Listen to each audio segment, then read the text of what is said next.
మీరే స్టోరీ రాయటం, మీరే డైరెక్ట్ చేయటం ఒక విధంగా అడ్వాంటేజ్, ఇంకో విధంగా సమ్ టైమ్స్ మనకున్న థాట్ ప్రాసెస్లో, మనకున్న దాంట్లో we are bias towards certain subjects, certain type of stories. అదేమన్నా మీకు ప్రతిబంధకం అనిపించిందా? అంటే నాకు నా వరకు తీసుకుంటే దర్శకుడే కథకుడైతే ఆల్వేస్ చాలా అడ్వాంటేజ్ ఉంటుందండి. ఎందుకంటే కథకుడుగా మనం రాసుకున్నప్పుడు మనం ఏదైతే ఒక ఇమాజినేషన్ చేసుకుంటామో ఆ ఇమాజిన్ చేసింది దర్శకుడిగా మనకి చాలా క్లారిటీ ఉంటుంది దాన్ని ఎలా ఎగ్జిక్యూట్ చేయాలని. రైట్. సో అందువల్ల అది ఎంత ఇదైనా 100% పట్టుకొచ్చేస్తాడు డైరెక్టర్.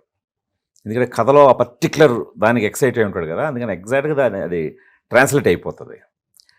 సో నాకు వరకు ఇది నా ఫస్ట్ ప్రిఫరెన్స్ అండి.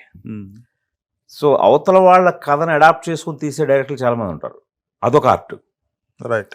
సో దాన్ని ఓన్ చేసుకొని నేను ఆ విషయంలో ఫెయిల్ అయ్యాను. మురుగరాజు విషయంలో దే చూడాలన్న తర్వాత మురుగరాజు కథ నాగబాబు గారిది. అవును. సో అది నేను అడాప్ట్ చేసుకోవటంలో ఫెయిల్ అయ్యాను. అందువల్ల నేటివిటీ మిస్ అయింది. నాట్ ఓన్లీ నేటివిటీ, నేను ఎక్కువ అడాప్ట్ చేసుకోలేకపోయాను దాన్ని నిజంగా. అంటే అదొక ఆర్ట్ చెప్పాను కదా, సో అలా అడాప్ట్ చేసుకొని చాలామంది బాగా ఇది చేస్తారు. సో అందుకని ఆ విషయంలో నేను ఇప్పుడు నా కథలు నేను చేయడం అనేది నాకు సేఫెస్ట్.